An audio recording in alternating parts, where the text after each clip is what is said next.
de son vrai nom Eugène Grindel, est né en 1895 à Saint-Denis, et il est mort en 1952 à Charenton-le-Pont.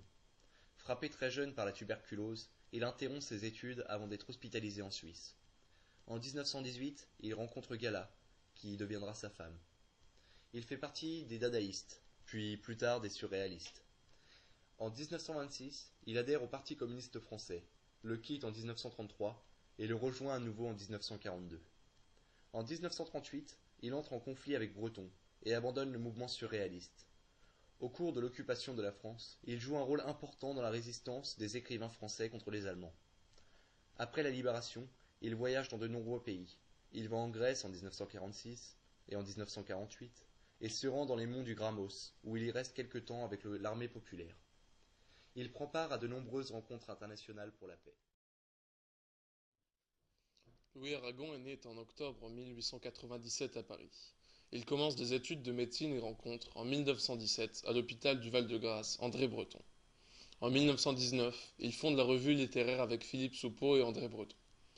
Louis Aragon est un membre du mouvement Dada et du mouvement surréaliste. Il publie Anicet ou Le Panorama en 1921 et Le Paysan de Paris en 1926. L'année suivante, en 1927, il adhère au Parti communiste. Il devient par ailleurs journaliste à l'Humanité.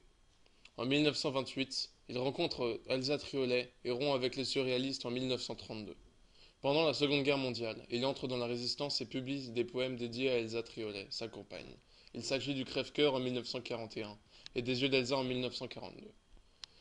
En 1970, sa compagne Elsa Triolet meurt. Aragon mourut 12 ans après, en décembre, à Paris.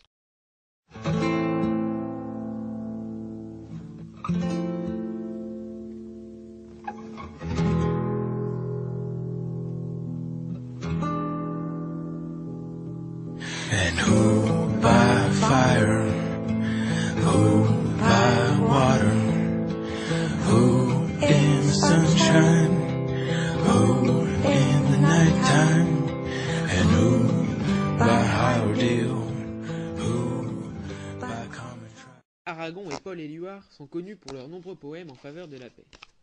Inspirés par leur muse Gala, Nuche et Elsa, que ces poètes évoquent dans leurs poèmes de manière métaphorique. Ils les utilisent pour dévier la censure imposée par les Allemands pendant la Seconde Guerre mondiale. Tous deux membres du Parti communiste français, leur engagement politique est indissociable de leur acte de résistance. Leurs poèmes ne représentent pas seulement de simples odes, ils ont une véritable portée symbolique. Ces poètes utilisent de nombreuses images, telles que l'école, la vie quotidienne et même l'amour, pour véhiculer de façon subtile un message engagé.